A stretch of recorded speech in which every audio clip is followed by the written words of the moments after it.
जय Jagannath. Welcome to my YouTube channel Rousar classes. आज class रे आमे OTET paper 2 child development and pedagogy discussion करबा यूनिट 3।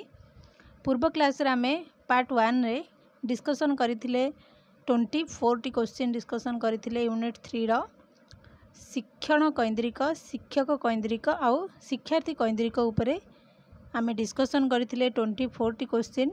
तो पार्ट 2 रे आज वीडियो रे आमे आउ जतिक बाकी रहिला क्वेश्चन डिस्कशन करिकी ताकू से चैप्टर टी कंप्लीट करदबा।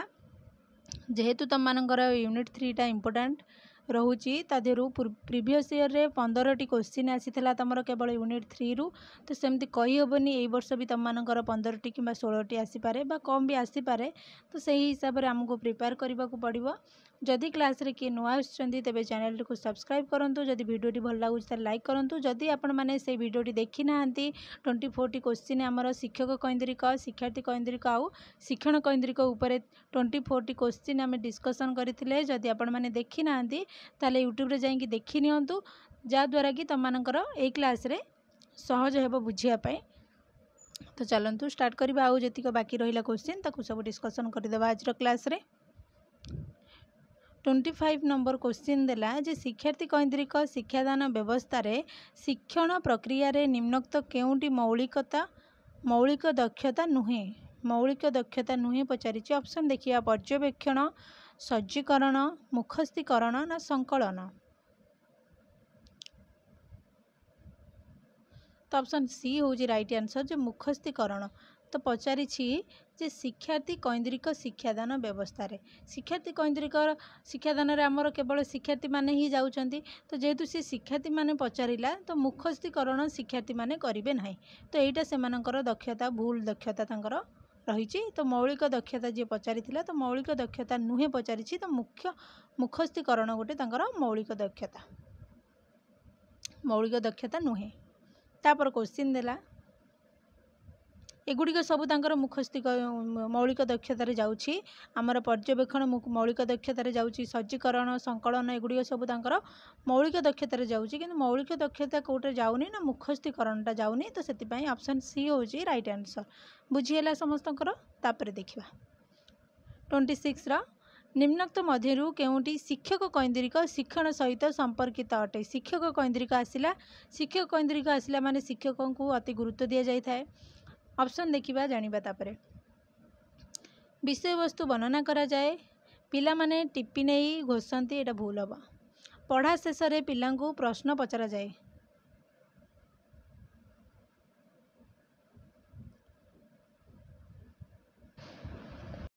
तो यहाँ शिक्षक कैंद्रिक पचारि। तो शिक्षक कैंद्रिक विषय वस्तु वर्णना शिक्षक करिथांती। तापरे पिला माने टिप्पी नहीं घोषंती एटा भी होता है। पढ़ा शेष रे पिला को प्रश्न पचरा जाए एटा भी होता है। तो ऑप्शन डी हूँ राइट आंसर उपरोक्त समस्त। तो भल से बुझीगला। तापर नेक्स्ट क्वेश्चन देखिबा 27 नंबर रो शिक्षण को दीर्घस्थायी करिबा पई निम्नोक्त केउंटी शिक्षक करिबा उचित।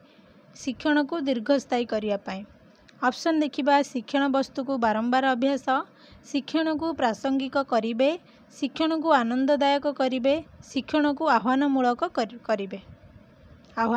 करिबे। तो 27 ऑप्शन ए होची राइट आंसर जे शिक्षण वस्तु को बारंबार कौन करिबा ना अभ्यास करिबे। तापर क्वेश्चन देला 28 नंबर क्वेश्चन निम्नोक्त मध्यरु केउंटी शिक्षक कैंद्रिक शिक्षणर वैशिष्ट्य नुहे। शिक्षक कैंद्रिक शिक्षणर वैशिष्ट्य नुहे। पिला भूल कले दंड पाती। पिला निज सामर्थ्य अनुसार शिखे। एक निर्दिष्ट प्रणाली रे पिला माने शिखंती ना पिला मानक परस्पर अभिज्ञता विनिमयर सुजोग न थाए। तो आंसर हेबो कौन ऑप्शन बी हेबो जे पिला निजे सामर्थ्य अनुसार शिखे। तो शिक्षक कैंद्रिक शिक्षणर वैशिष्ट्य नुहे पचारि। तो ऑप्शन बी होची राइट आंसर। तापर क्वेश्चन देखिबा 29 रो शिक्षण प्रक्रिया मुख्य किए। शिक्षण प्रक्रिया जो रही तार मुख्य किए शिक्षक ना शिक्षार्थी ना शिक्षण उपकरण ना शिक्षण परिवेश।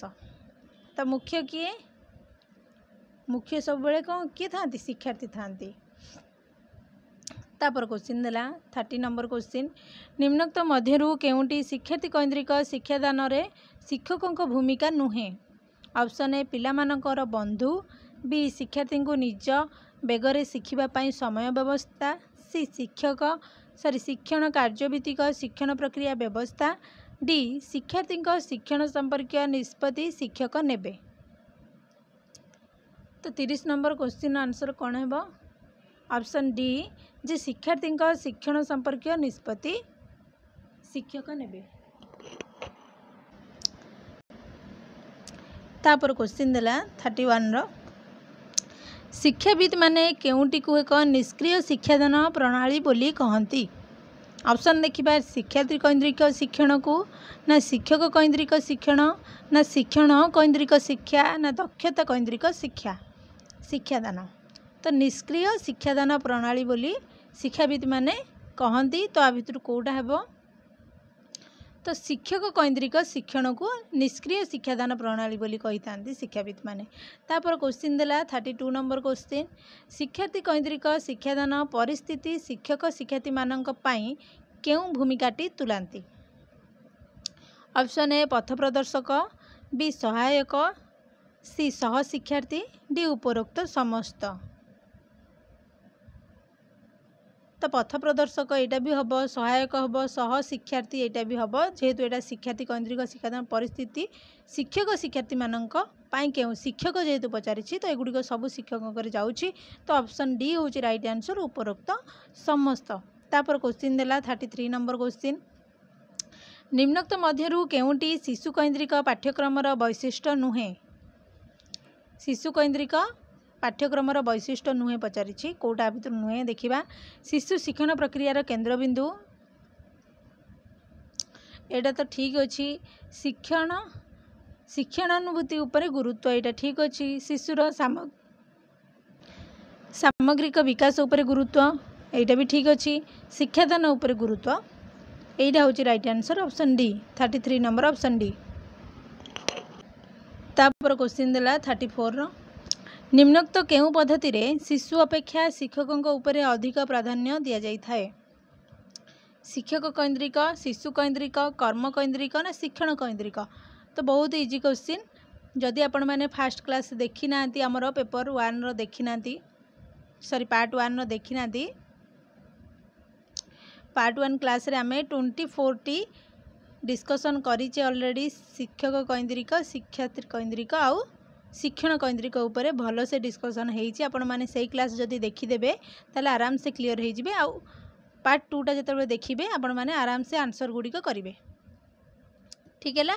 तो फास्ट आपण माने पार्ट 1 को जानतु तार आंसर कौन हे जेहेतु आमर कौन पचारा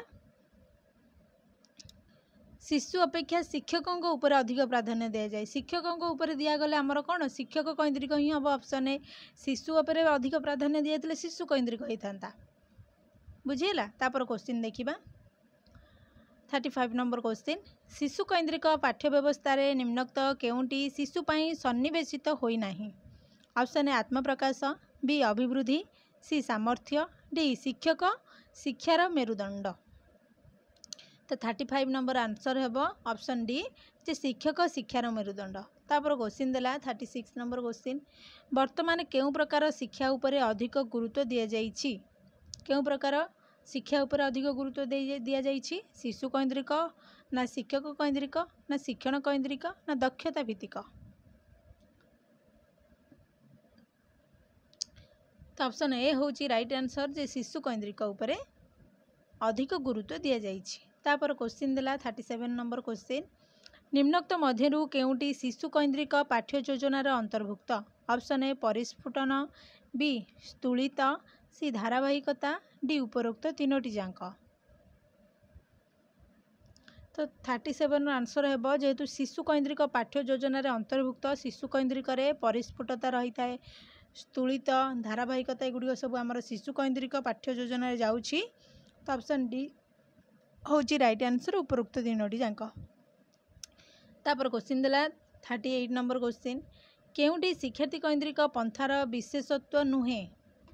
ऑप्शन ए शिशु ही शिक्षार केन्द्रबिंदु, बी सहयोग सहानुभूति आदि सामाजिक गुणर विकास, सी शिक्षण रे निपुणता हासिल, डी शिक्षार्थी किछि जानि न थाए।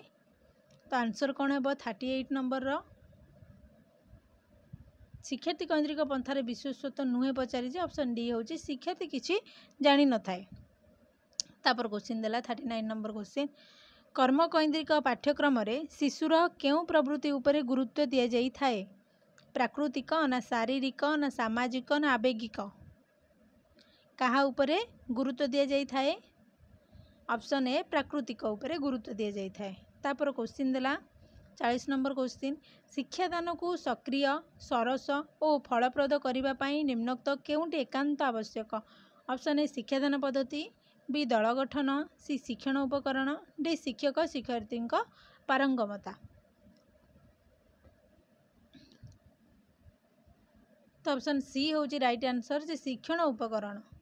तापर क्वेश्चन देला 41 नंबर क्वेश्चन निम्नोक्त केउं मनोवैज्ञानिक मतानुसार शिक्षादान रे शिक्षार्थी मानकर प्रत्यक्ष अनुभूति सृष्टि ही शिक्षकों सर्वप्रथम लक्ष्य उद्देश्य होगा उचित? तो कहा मतरे केउं मनोवैज्ञानिक मतरे एडगार डेल ना हिल्डा टावा ना रूसो ना जॉन डुई कहा मतरे 41 नंबर क्वेश्चन एडगार डेल का मतरे। तापर क्वेश्चन देला 42 नंबर क्वेश्चन एडगार डेल का अभिज्ञतार शंकुरे सूचित क्रम निम्नोक्त कहार व्यवहार संबंध रे धारणा देई थाए? ऑप्शन ए शिक्षादान पद्धति ना दल गठन ना शिक्षा साधन सामग्री ना मानव संबल। 42 नंबर आंसर है ऑप्शन सी जे शिक्षा साधन सामग्री। तापर क्वेश्चन देला 43 नंबर क्वेश्चन जातीय शिक्षा नीति 1986 रे प्राथमिक शिक्षार गुणात्मक मानवृद्धि निमित्त निम्नोक्त केउं कार्यक्रम ग्रहण करा जाइछि? मध्याह्न भोजन ना शिक्षा अधिकार ना कलापटा अभियान ना सर्वशिक्षा अभियान?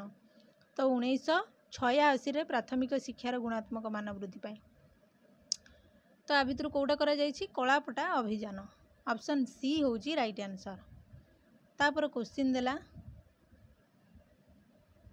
निम्नोक्त तत्व मानक मध्यरु केउंटी शिक्षार्थी कैंद्रिक शिक्षा पाई प्रयोज्य नुहे?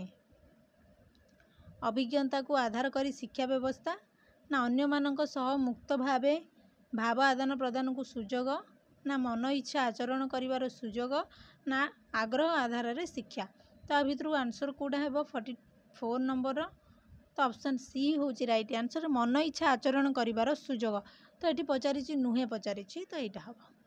तापर क्वेश्चन देला 45 नंबर क्वेश्चन जे निम्नोक्त मध्यरु केउंटी शिक्षक कैंद्रिक शिक्षार एक वैशिष्ट्य अटे? शिक्षक कैंद्रिक आसिला तो शिक्षक श्रेणी रे निजर नियंत्रण और कर्तृत्व विस्तार करिथांती ना शिक्षार्थी मानक मतामत को शिक्षक गुरुत्व दियंती ना शिक्षार्थी मानक निज बेगरे शिक्षा पाई शिक्षक सृष्टि करती ना शिक्षार्थी आग्रह अनुसार शिक्षा दियंती? तो ये जो तीनोटी आंसर क्वेश्चन ऑप्शन जो मु पढ़िली ये जो तीनोटी गुड़िक सब शिक्षार्थी मानक बुझाऊँगी जे शिक्षार्थी कैंद्रिक हे तो शिक्षक श्रेणी रे निजर नियंत्रण और कर्तृत्व विस्तार करते ऑप्शन ए होउछि राइट आंसर। तापर क्वेश्चन देला 46 रो शिक्षार्थी कैंद्रिक शिक्षार सफल रूपायन पाई शिक्षक शिक्षार्थी मानकर निम्नोक्त केउं दिग संबंध रे जानिबा आवश्यक? तो केउं दिग उपर जानिबा आवश्यक? सामर्थ्य हम स्वास्थ्य और शारीरिक वृद्धि भी हम अनुभूति हम। तो ऑप्शन डी हूँ राइट आंसर उपरोक्त तीनोटी जाक। तापर क्वेश्चन देला 47 गार्डनर मतरे शिक्षार्थीर केते प्रकार मानसिक सामर्थ्य अछि?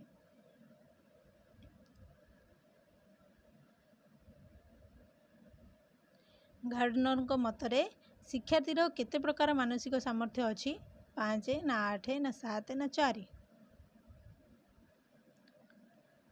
तो ऑप्शन सी हूँ राइट आंसर जे 7 प्रकार मानसिक सामर्थ्य रही। तापर क्वेश्चन देला 48 रो निम्नोक्त मध्यरु केउंटी शिक्षार्थीर बौद्धिक सामर्थ्य अंश अटे? ऑप्शन ए शिक्षण शैली, अभिप्रेरणा, शिक्षण कैंद्रिक पंथा, संगीत संबंधी सामर्थ्य? तो ऑप्शन डी हूँ राइट आंसर जे संगीत संबंधी सामर्थ्य। तापर क्वेश्चन देला 49 रो अभिज्ञता भित्तिक मॉडल निम्नोक्त केउ मनोविज्ञानी द्वारा प्रस्तुत? डेविड कोलब ना पियाजे ना हुक ना रूसो? तो ऑप्शन ए हूँ राइट आंसर डेविड कोलब।